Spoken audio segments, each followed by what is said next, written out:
आज inheritance tax की last class है। इसके अंदर हम जो छोटी मोटी चीजें अब रह गई हैं उसको डिस्कस करेंगे। सबसे पहले जो चीज है वो है डेथ स्टेट। आपने लाइफ टाइम पढ़ लिया, आपने डेथ आईएसटी पढ़ लिया, वो दोनों अलग चीज है, वो गिफ्ट्स पे अप्लाई होते हैं। यानी जिंदगी में कोई चीज आपने गिफ्ट करी और विद इन 7 ईयर्स आप डेथ हो गई तो पैट पे डेथ आईएसटी लगता है और सीएलटी पे भी डेथ आईएसटी लगता है और लाइफ टाइम आईएलटी सिर्फ और सिर्फ सीएलटी पे लगता है। रिलेटमेंट्स किस तरह रिड्यूस होते हैं ये सब हम देख चुके हैं। अब हम पढ़ रहे हैं डेथ स्टेट। डेथ स्टेट का मतलब है बंदा गिफ्ट नहीं कर रहा होता, वो अपनी प्रॉपर्टी छोड़ के मर जाता है। डेथ स्टेट और जो लास्ट हमने टॉपिक पढ़े हैं उसमें जो डिफरेंस है उसका डिफरेंस याद कर लो कि लाइफ टाइम आईएसटी और डेथ आईएसटी एप्लीकेबल है किस चीज के ऊपर? गिफ्ट्स के ऊपर, जो जिंदगी में आप गिफ्ट देते हैं।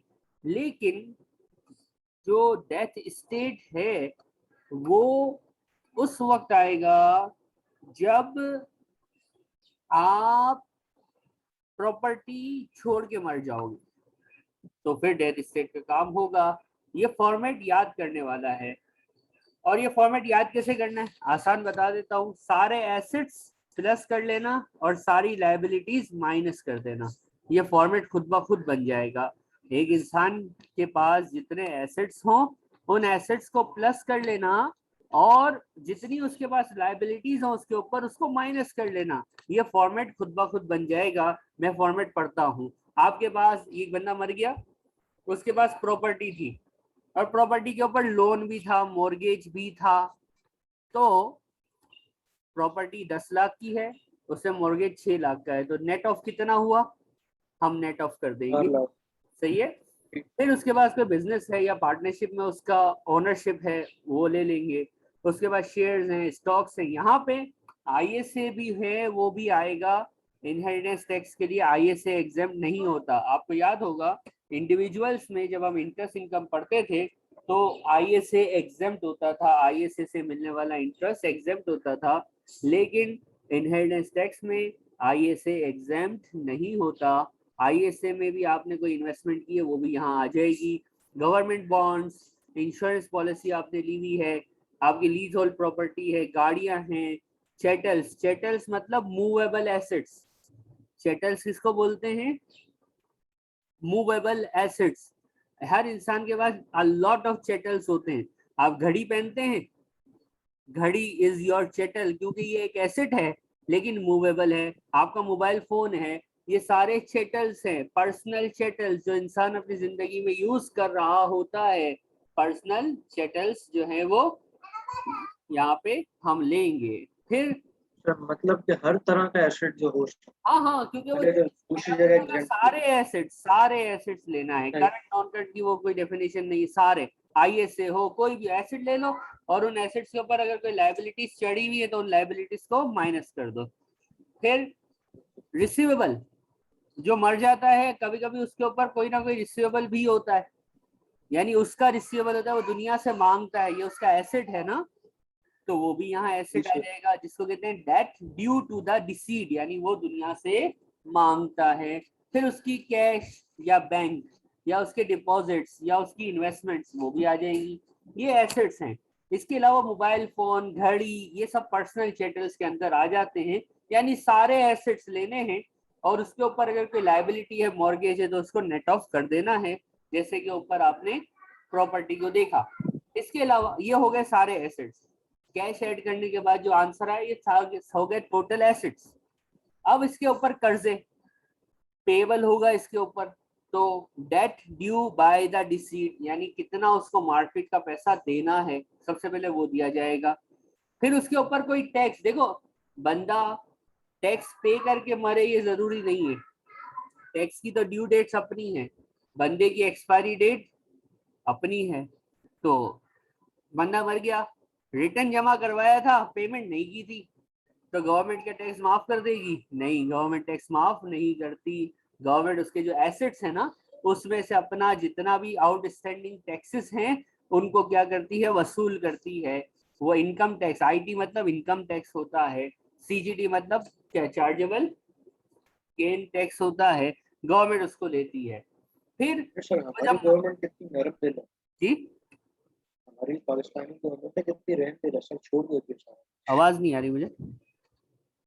सर मैं कह रहा हूँ हमारी पाकिस्तानी गवर्नमेंट तो फिर बहुत अच्छी है, सारा कुछ छोड़ देती है, देती सर नहीं टैक्स। पाकिस्तानी गवर्नमेंट बहुत अच्छी है, but there is a huge difference between the facilities available for UK residents और UK citizens and Pakistani citizens. If you compare the facilities ऐसा ही है, वैसा प्रोवाइडेड, है, ऐसा ही देन है। आप कहोगे कि यार भले वहां ले रही है, लेकिन उसके अगेंस्ट हाँ 100 रुपए ले रही है तो अगेंस्ट 1000 का बेनिफिट भी मिल रहा है। नहीं सर ये बात सही है, मैं तो ऐसी मजाक के लिए पूरा। हाँ वो तो है, लेकिन अभी हाँ रिकॉर्डिंग है इसलिए मैं बहुत सारे अल्फाज आपको भी यहाँ पे इग्नोर में वो नहीं बोल रहा, वरना अगर ये लाइव क्लास होती तो आपको हमारा स्टाइल पता है, तो फिर हम इस पे तफसील जी। से बात करते हैं। चले, फिर है फ्यूनरल एक्सपेंस। बंदा मर गया, उसका फ्यूनरल एक्सपेंस भी उसके एसेट से देना पड़ेगा, उसका फ्यूनरल एक्सपेंस भी उसी के एसेट से देना होगा। और ये लाइबिलिटीज हैं, एसेट माइनस लाइबिलिटी कर दी तो आपके पास जो आंसर आएगा, इसको हम बोलते हैं स्टेट की वैल्यू। इसको हम क्या बोलते हैं, वैल्यू ऑफ स्टेट, कि ये छोड़ के मर गया, इसकी वैल्यू ऑफ स्टेट ये है। अब इंसान अपनी जिंदगी में कभी कभी कुछ एसेट्स अपने रिश्तेदारों के नाम विल लिख देता है, ऐसा सुना है ना, विल होती है, मूवीज देखी होंगी आपने। जी सर। अब कुछ कुछ लेगेसीज यानी किसी के नाम पे लिख के चले जाना एग्जेम्प्ट होती है। वो सिर्फ एक है कि अगर बीवी के नाम, या शोहर है तो बीवी के नाम और बीवी है तो शोहर के नाम।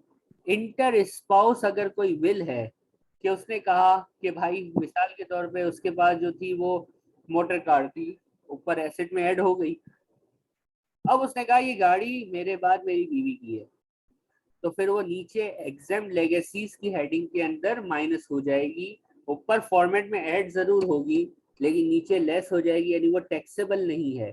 यानी शोहर मर गया और बीवी के नाम पे कुछ लिख के गया तो एग्जेम्प्ट लेगेसी, और बीवी मर गई और शोहर के नाम पे, जिसके चांसेस बहुत कम है, कुछ करके गई, तो फिर जो है वो एग्जाम लेगेसी के नाम पे स्टेट वैल्यू में से वो हो जाएगा माइनस। और जो आंसर आएगा उसको हम कहेंगे जीसी ई, जीसीए नहीं, GC E for state, gross chargeable state. फिर इसके बाद नील रेट बैंड आएगा इसका अपना, और फिर उसकी रिडक्शन हम पढ़ेंगे, और इसके बाद 40% डेट स्टेट पे भी इनहेरिटेंस टैक्स का जो रेट है वो 40% है। यहाँ तक ये फॉर्मेट हमने डिस्कस किया है, कोई मसला। अब नहीं सर ठीक है। 3 पॉइंट्स हैं, ये याद कर लेना। इंडोमेंट मॉर्गेज को माइनस नहीं करते। ऊपर लिखा हुआ था ना कि कोई प्रॉपर्टी आपके पास है और उससे मॉर्गेज है तो मॉर्गेज को नेट ऑफ करते हैं, लेकिन ये सादी वाली मॉर्गेज नेट ऑफ होती है। अगर आपको लिखा हुआ मिल जाए इंडोमेंट मॉर्गेज तो उसको इग्नोर कर देना, उसको कहीं पे भी माइनस नहीं करना। इंडोमेंट मॉर्गेज माइनस नहीं होती। नॉर्मल मॉर्गेज, इंडोमेंट के अलावा कोई सी भी मॉर्गेज आ जाए आप डिडक्ट करेंगे, इंडोमेंट मॉर्गेज आ जाए तो आप उसको डिडक्ट नहीं करेंगे, ये याद करना है। दूसरा, अगर आपके पास किसी कोई मर गया उसके बाद इंश्योरेंस पॉलिसी थी तो ऊपर लिखा हुआ है कि उसका जो पैसा मिलेगा वो भी इसकी स्टेट में, यानी उसका एसेट बनेगा। भले वो मर गया, मरने के बाद उसको पैसे मिल रहे हैं लेकिन उसी के नाम पे है ना, तो वो डेट स्टेट का पार्ट बनेगा, ठीक है। लेकिन उस पॉलिसी की मार्केट वैल्यू नहीं लेंगे, उस पॉलिसी से जितना प्रोसीड्स यानी कैश आएगा वो यहाँ पे लेंगे। पेंशन स्कीम में जितना भी फंड आपने कंट्रीब्यूट किया होता है वो इस फॉर्मेट में नहीं आता। पेंशन स्कीम में अगर आपका कंट्रीब्यूशन हुआ है वो आईएसटी के स्कोप से बाहर है, वो आईएसटी में कहीं पे भी नहीं आता। ये फॉर्मेट में 3 बातें याद रखनी है, सारे assets plus, liabilities minus, funeral expenses minus, और एग्जाम लेगेसीज माइनस जीसीई आ जाएगी।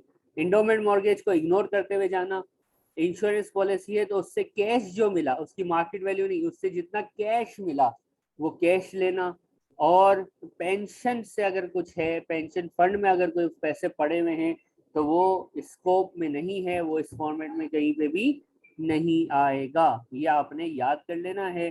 तो आप ये फॉर्मेट और ये चीजें आसान हो जाएंगी। कोई प्रॉब्लम? नहीं सर, क्लियर है। दानिश?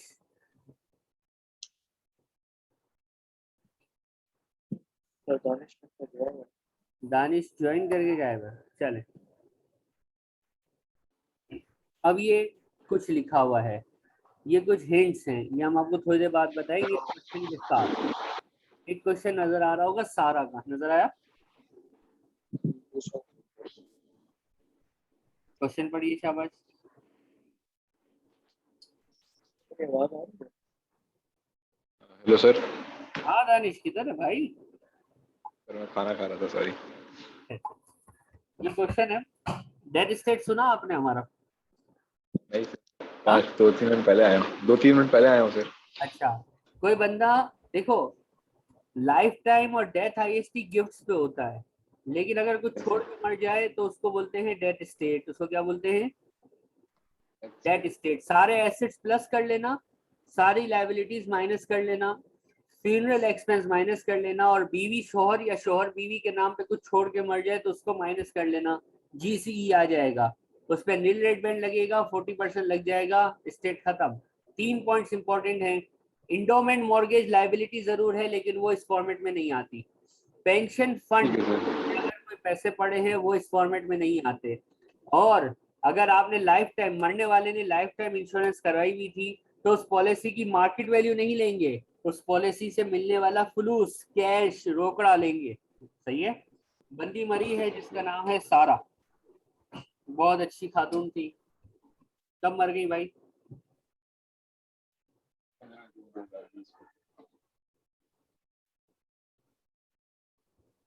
मिस सारा died on 15th of June 2020। मसला ये है, एग्जामिनर की मजबूरी कि कौन से टैक्स ईयर में मारेगा बंदे को? 2021 में। 2020 में। यानी डेथ आईएसटी और डेथ स्टेट के डेट ऑफ डेथ जो होगी वो हमारी टैक्स ईयर की होगी, जिससे हमें पता है कि नील रेट बैंड 3,25,000 वाला ही अप्लाई होना है। ठीक है? जी सर। आगे बढ़ते। जीसीई डायरेक्ट दे दी है, डायरेक्ट जीसीई दे दी है, क्योंकि इस क्वेश्चन में हम आपको आगे की वर्किंग सिखाएंगे। जीसीई के लिए आगे क्वेश्चन है जिसमें हम उस फॉर्मेट को भी बना लेंगे। वो फॉर्मेट इजी है, आगे की वर्किंग थोड़ी टेढ़ी होती है, आगे की वर्किंग में थोड़ा मसला होता है, वो हम सीख रहे हैं। और 2 पॉइंट्स हैं यहाँ पे, ये आपको मिल भी जाएंगे, ये आप पढ़ेंगे और हम इसको सॉल्व करेंगे। सबसे पहले जीसीई दिया हुआ है, रिक्वायरमेंट क्या है? रिक्वायरमेंट ए पढ़नी है, ए।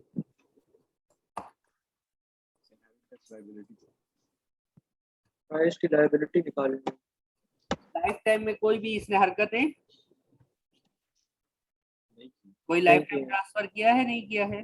कुछ भी नहीं है, कुछ भी नहीं। कुछ भी नहीं किया, क्योंकि लाइफ टाइम ट्रांसफर होता है तो फिर बैंक रिड्यूस हो जाते हैं, ऐसा ही कुछ पढ़ा हुआ है ना हमने। जी।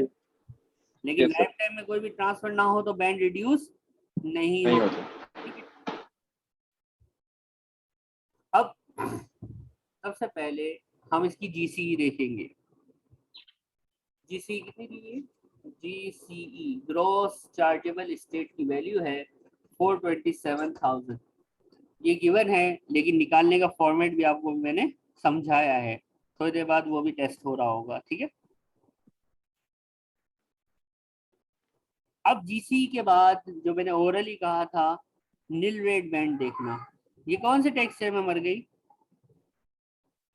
विच टैक्स ईयर शी डाइज? जी भाई, कौन से टैक्स ईयर में? 2020 में।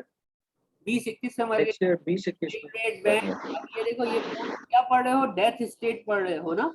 डेथ स्टेट में नील रेट बैंड गिफ्ट तो इसमें है ही नहीं, तो ये हमेशा टैक्स ईयर ऑफ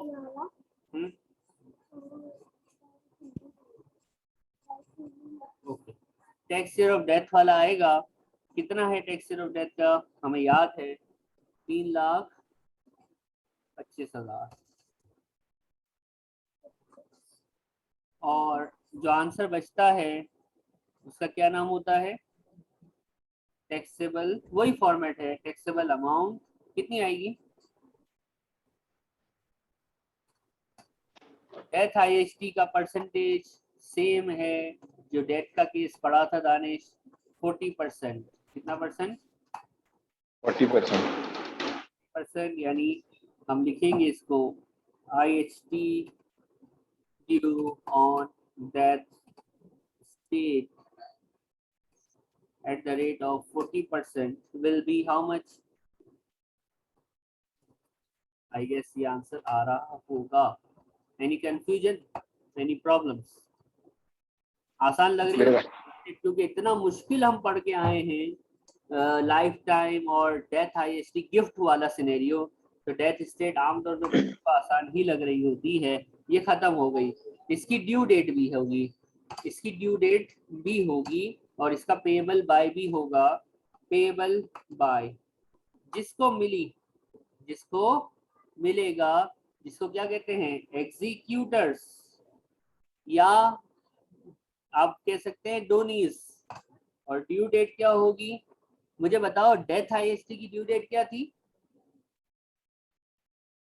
7वें महीने में, यानी जिस महीने मरा वो महीना छोड़ उसके बाद 6 महीने की तारीख लिख दो, तो यही डेथ स्टेट की भी, यानी डेथ आईएसटी की और डेथ स्टेट की डेट और उनकी पेएबल बाय सेम है। अब ये जून में लुढ़क गई, जून में मर गई, तो जून को छोड़ दो, जुलाई, अगस्त, सितंबर, अक्टूबर, नवंबर, दिसंबर, दिसंबर की लास्ट डेट होती है 31 और ये सेम ईयर में आ रही है, हमने ड्यू डेट भी लिख दी। Any problem?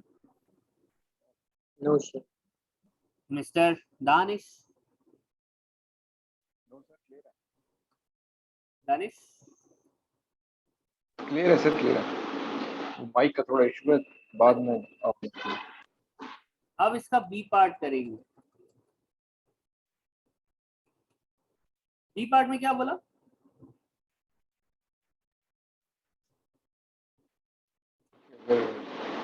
ट्रांसफर हुआ वो पहले 147 लाइफ टाइम में पिछले 7 साल। हुई है ना, इसका बी पार्ट कर लेते हैं। बी सब कुछ वही रहेगा, बस लाइफ टाइम जैसे नील रेट बैंड में फर्क आ जाएगा। अब देखो यहाँ पे एक छोटी सी बात, nil rate band for death estate. Nil rate band कब का लोगे? नेक्स्ट ईयर वाला। इसमें 2021 में डेथ हुई है। लेस, अब यहाँ पे मैं क्या लिख रहा हूँ, यहाँ पे मैं क्या लिख रहा हूँ, लिखो, देखो, GCAs in 7 years pre death. यहाँ पे ये लाइन फर्क है, डेथ आईएसटी और लाइफ टाइम आईएसटी जो गिफ्ट वाला सिनेरियो था, वहां पे ये लाइन क्या थी? 7 years, प्रीवियस 7 years गिफ्ट देने की डेट से 7 साल पीछे जाते थे, वो लाइफ टाइम आईएसटी हो या वो डेथ आईएसटी हो। और अगर लाइफ टाइम आईएसटी हो तो GCA ऑफ CLT लेते थे, लेकिन अगर डेथ आईएसटी हो तो GCA ऑफ CLT और पैट दोनों लेते थे। लेकिन पैट के सिनेरियो में देखते थे दो बातें जो कल हमने काफी डिटेल में डिस्कस की थी, याद है तो ठीक है, वरना रिकॉर्डिंग में भेज चुका हूँ, उसको देखिएगा। कोई मसला है?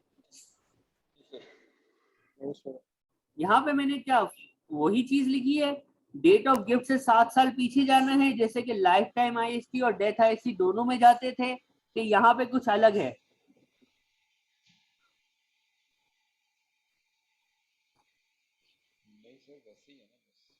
जी सोचो, यहाँ पे क्या लिखा है मैंने? GCA इन 7 years प्री डेथ। यहाँ पे हमेशा आपने डेट ऑफ डेथ से 7 साल पीछे जाना है। मैं दोबारा बता रहा हूँ, देखो कंक्लूड कर रहा हूँ, लाइफ टाइम आईएसटी में डेट ऑफ गिफ्ट से 7 साल पीछे जाते हैं नील रेट बैंड को रिड्यूस करने के लिए। डेथ आईएसटी में भी सेम होता है, यानी डेट ऑफ गिफ्ट से 7 साल पीछे जाते हैं नील रेट बैंड को रिड्यूस करने के लिए। लेकिन जो फर्क है वो है डेथ स्टेट में। डेथ स्टेट में डेट ऑफ डेथ से 7 साल पीछे जाते हैं नील रेड बैंड को रिड्यूस करने के लिए। Any problem? नहीं सर, हाँ, नहीं सर, क्लियर। अब ये मुझे बताओ 2020 में अगर आप माइनस करते हो 7 तो क्या आता है? 13 हाँ, 2020 माइनस 7 कितना आता है?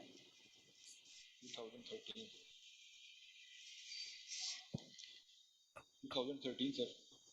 आवाज यार, क्या कह रहे हो, दोबारा बोलो। 2013 2013 आता है, सही लिखा है मैंने? सर, सही है। सही है, चल।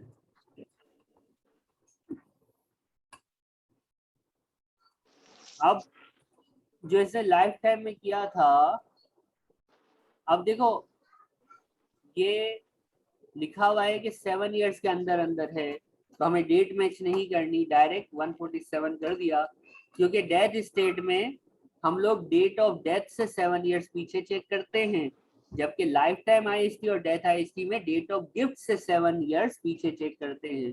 एक बात बोलूंगा, मुझे पता है जो स्टूडेंट्स गड़बड़ करते हैं, आप लोग ये नोट कर लो, लाइफ टाइम और डेथ आईएसटी में नील रेड बैंड का रिडक्शन डेट ऑफ गिफ्ट से 7 इयर्स पीछे जाके होता है, जबकि डेथ स्टेट में नील रेड बैंड का रिडक्शन डेट ऑफ डेथ से 7 इयर्स पीछे जाके होता है। सही है, ये नोट कर लीजिएगा। कितना आएगा नील रेड बैंड?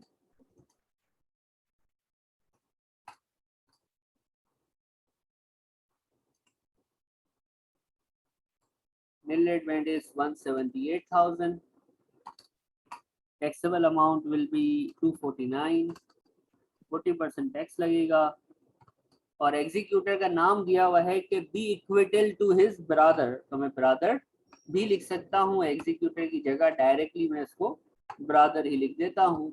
एग्जामिनर खुश हो जाएगा कि हाँ वाकई मैंने ब्रदर लिखा था, इसने भी ब्रदर ही छापा है। ये है डेट स्टेट का calculation of tax. Any problem? नहीं सर।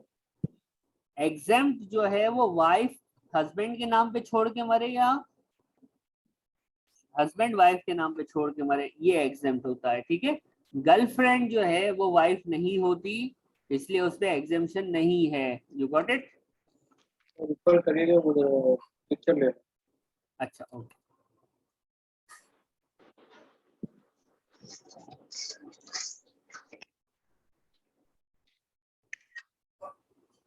ठीक है सर। नेक्स्ट क्वेश्चन है टिमोथी। अब मजेदार है ये क्वेश्चन, मजेदार इस सेंस में है कि इसको एक बार रीड करो, रीड करके खुद सोचो क्या पूछा है।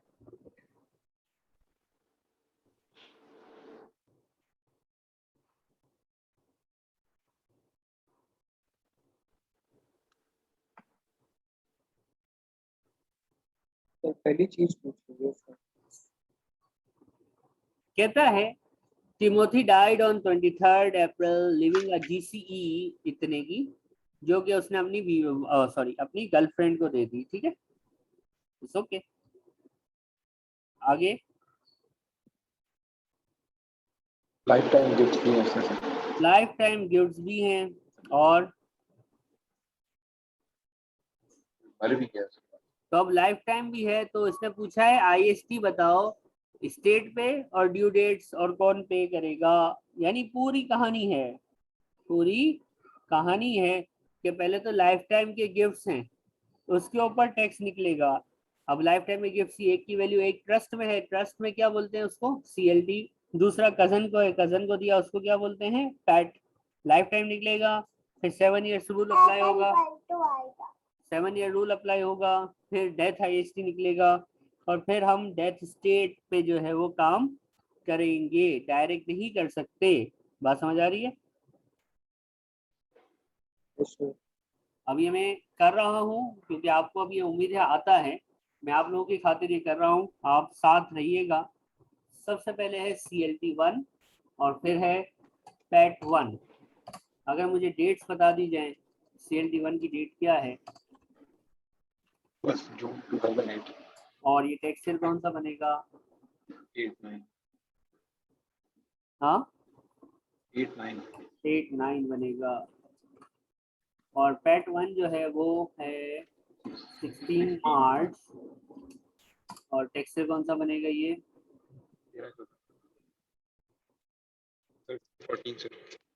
13-14 ट्रांसफर ऑफ वैल्यू। सबसे पहले 180,000 है और दूसरा जो है वो है 228,000। एनुअल एग्जाम्पशन लगेगी पहले तो 8-9 की अपनी, और इससे पिछला साल जो था वो था 7-8। 7-8 का कोई डेटा अवेलेबल नहीं है, इसका मतलब वो अनयूज्ड है। 3,000 इस साल की, 3,000 पिछले साल की। और आगे बढ़ेंगे तो एनुअल एग्जाम्पशन आएगी इसकी, जो दूसरा वाला कैटेगरी है 13-14 की अपनी, और इससे पिछला साल था 12-13। 12-13 का भी कोई डेटा क्वेश्चन में मेंशन नहीं है। तो 3,000 अपनी और 3,000 पिछले साल की। यहाँ तक देखिए, ये कल क्या 2-3 दिन से हम ये कर रहे हैं और हम अराउंड 8 से 10 क्वेश्चन कर चुके हैं, जिसमें 1-2 क्वेश्चन होमवर्क भी दिए गए थे। यहाँ तक कोई भी कंफ्यूजन है तो पूछते जाना साथ साथ, सही है? आप पूछ नहीं रहे, इसका मतलब क्या है कि आपको ये आता है। जी सर। पक्का? माशाल्लाह माशाल्लाह, जी सर, आ गए तभी। जबरदस्त। इसके बाद CA हो गया, नील रेट बैंड। जो पहले वाले होता है उसमें तो मसला ही कोई नहीं होता, डायरेक्ट नील रेट बैंड लग जाता है। ये टैक्स ईयर 8-9 है, इसका नील रेट बैंड गिवन है 3,12,000 का। और हमें एक बात पता है कि नील रेट बैंड के बाद नेगेटिव में आंसर नहीं आता, टैक्सेबल अमाउंट 0 होगी या कोई प्लस में अमाउंट होगी, नेगेटिव में टैक्सेबल अमाउंट नहीं आ सकती। तो ये 0 हो गया। और हमें ये भी पता है कि पैट का केस जो होता है वो चार्जेबल अमाउंट पे रुक जाता है, पैट चार्जेबल अमाउंट से आगे जाता ही नहीं है। टैक्सेबल अमाउंट इज 0, तो IST पेबल जो है वो भी क्या हो जाएगा? 0। लेकिन हमें पता है कि जो मेन चीज चाहिए है, ड्यू डेट वगैरह पेबल लिखने की जरूरत है नहीं क्योंकि 0 है। GCA बहुत इंपॉर्टेंट है। अब GCA इसका बन जाएगा, chargeable amount will B GCA, ये इसका बन गया। और उसका इसके बाद हम करते थे ये लाइफ टाइम IST हो गया। इसमें कोई कंफ्यूजन है? नहीं सर। क्लियर है? जी सर क्लियर है। IST का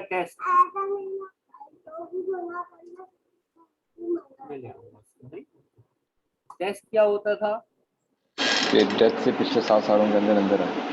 ये डेट ऑफ डेथ लिखते थे और 7 साल पकड़ लेते थे। तो ये डेथ हुई है 33 अप्रैल 2020, 7 ईयर्स पीछे जाएंगे तो 23 अप्रैल तो अपनी जगह रहेगा। 2020 की जगह क्या आ जाएगा? 2013। और इस रेंज में हम देखेंगे कि CLT1 आता है कि नहीं आता? नहीं आता। जी आता है नहीं आता? नहीं आता सर।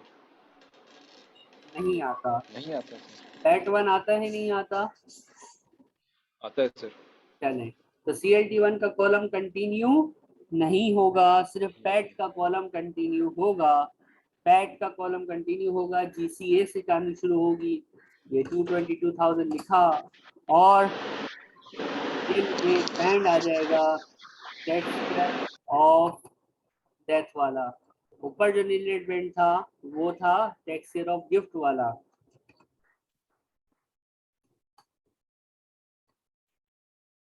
इसकी वर्किंग करनी पड़ेगी। जो डेथ IST का टेस्ट आप शो करते हैं, यस ये शो करते करोगे? हाँ ये सर आप टेस्ट शो करते हैं डेटा एचडी का, हाँ हाँ ये शो करना जरूरी है अगर जी हम जी जी, साइड पे तब मेरे को लिखते हैं। पता कैसे चलेगा कौन सा आप छोड़ रहे हैं। ठीक है nil rate band next year death का 2021 है। कल की क्लास रिवाइज चल रही है। 3,25,000 लेस प्रीवियस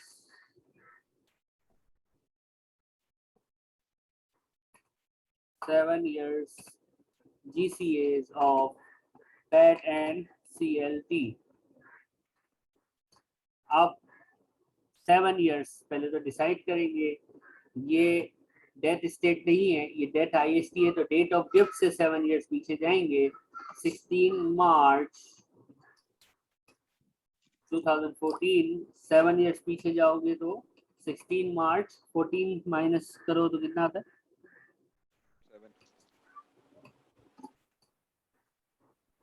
अब है CLT1। CLT1 क्या एक ही है ना इससे पीछे? क्या CLT1 इस रेंज में आता है नहीं आता? यस सर रेंज में आती है। बस CLT1 रेंज में आ जाए। कल इस पे बहुत बात की थी, कल की वीडियो भी देख सकते हैं। CLT1 रेंज में आ जाए, उस पे डेथ आईएसटी लगे या ना लगे वो इसको रिड्यूस कर देगा, लेकिन पैट रेंज में भी आना चाहिए और उस पे डेथ आईएसटी लगना भी चाहिए, तब वो रिड्यूस करता है। ऐसी ही कल हमने कोई तफसीलन बात की थी, यानी याद आ रही है? Yes sir. Very good very sir good. याद है। इसको हम रिड्यूस कर देंगे 174 से और मेरे पास नील रेड बैंड आ जाएगा कितना?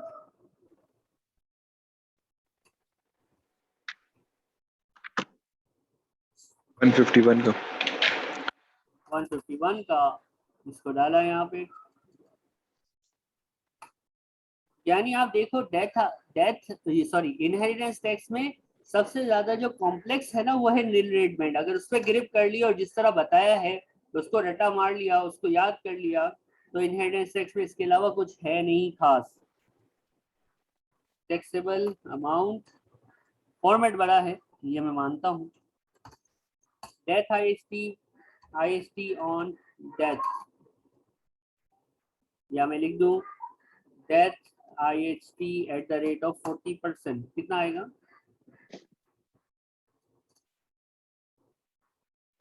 अब इसमें हमें पता है कि दो तीन चीजें और होती हैं।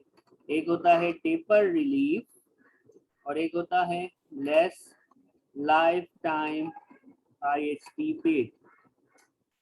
टेपर रिलीफ की वर्किंग कर रहे होते हैं हम लोग, वो वर्किंग याद होगी। कितने % होगा टेपर रिलीफ इसमें जरा देखो तो। और ये पैट है तो पैट में तो लाइफ टाइम होता ही नहीं है, 0 लिख दिया। टेपर रिलीफ कितने % होगा? इसके लिए क्या वर्किंग सिखाई थी मैंने? टेपर रिलीफ और डेथ से। Date of gift yes sir. So date of death तक। Date of death. Date of gift है 16 मार्च और डेट ऑफ डेथ है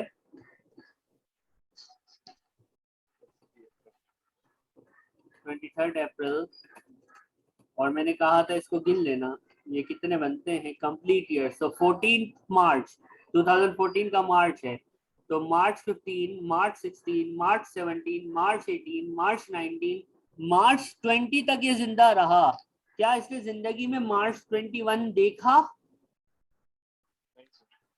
मार्च 20 तक जिंदा रहा, 6 साल रहा, लेकिन क्या इसने जिंदगी में मार्च 21 देखा? नहीं देखा। तो 6 to 7 years जिसका परसेंटेज होता है 80%, जो रेट्स के अंदर गिवन भी होगा। यहाँ पे हमने 80% के हिसाब से रिलीफ लगा दिया। 28,400 का 80% रिलीफ हो गया। लाइफ टाइम तो पेट के ऊपर होता ही नहीं। हमारे पास IHT पेएबल आ जाएगा, आई गेस कम आएगा लेकिन आएगा जरूर। और हमें पता है पेड बाय हमेशा जिसको मिलता है वो देता है, इस केस में कजन है।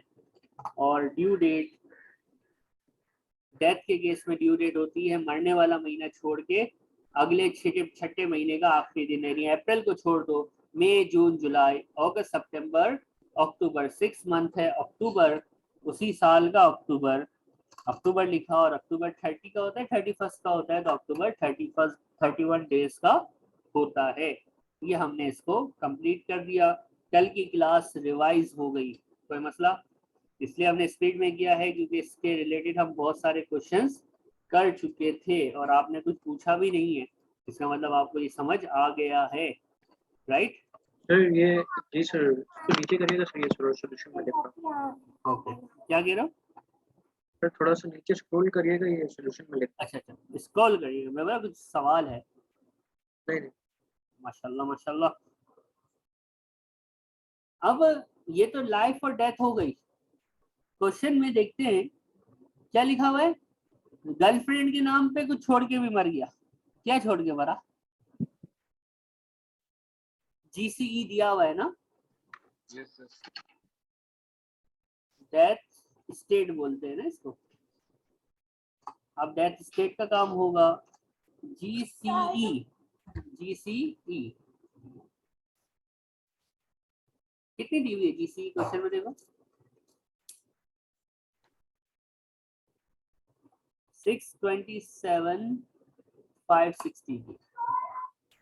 अब नील रेड बैंड आएगा जो अभी अभी हमने सीखा, टैक्स ईयर ऑफ डेथ का, लेकिन इसकी वर्किंग थोड़ी अलग होती है। आप देखो इस क्वेश्चन को अगर आप याद कर लो तो आपको सारे नील रेड बैंड्स के रूल अप्लाई होते हुए नजर आएंगे। इसकी तरह नील रेड बैंड सोचो कैसे होगा।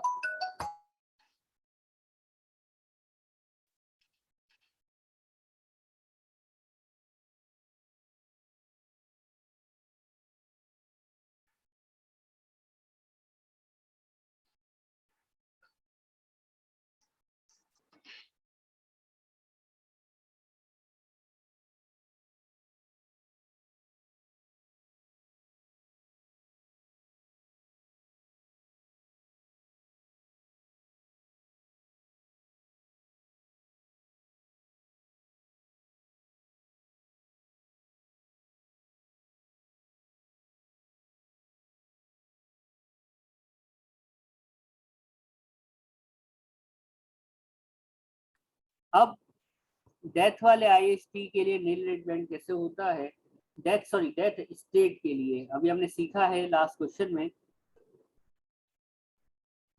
ये देखिए मैं वर्किंग कर रहा हूँ। Nil rate band tax year of death वाला लेना है जो कि हमें पता है 325 होता है। इसमें लेस होता है जीसीए ऑफ 7 इयर्स, यहाँ पे GCA of 7 years pre death, यहाँ पे प्री डेथ वाला लेते हैं, यानी डेट ऑफ डेथ लिखेंगे और उससे 7 इयर्स पीछे चले जाएंगे। डेट ऑफ डेथ जो है वो है 23 अप्रैल 2020, 23 अप्रैल 2020। 7 इयर्स पीछे जाते हैं तो 23 और अप्रैल अपनी जगह सेम रहेगा। 2020 माइनस 7 तो 2013 आ जाएगा। अब इस पीरियड में देखो कि कोई हुआ है क्या लाइफ, कोई पैट या सीएलटी है क्या?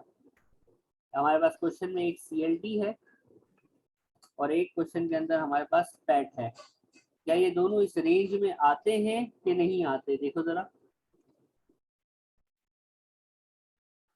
सीएलटी 1 1 जून को हुआ है, क्या वो इस रेंज में आता है? नहीं सर, नहीं आता। पैट 1 क्या इस रेंज में आता है? यस सर आता है। पैट 1 इस रेंज में आता है। उसका जीसीए कितना था?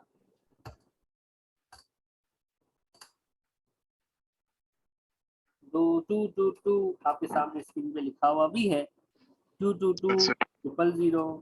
तो मेरे पास जो बैंड बच गया यानी नील रेड बैंड जो अवेलेबल हो गया वो हो गया 103। Any problem? नो, हाँ नहीं सर, क्लियर है। उबैद कहाँ गया? क्लियर है सर, क्लियर है। क्लियर है, ओके। 71,000 आ गया।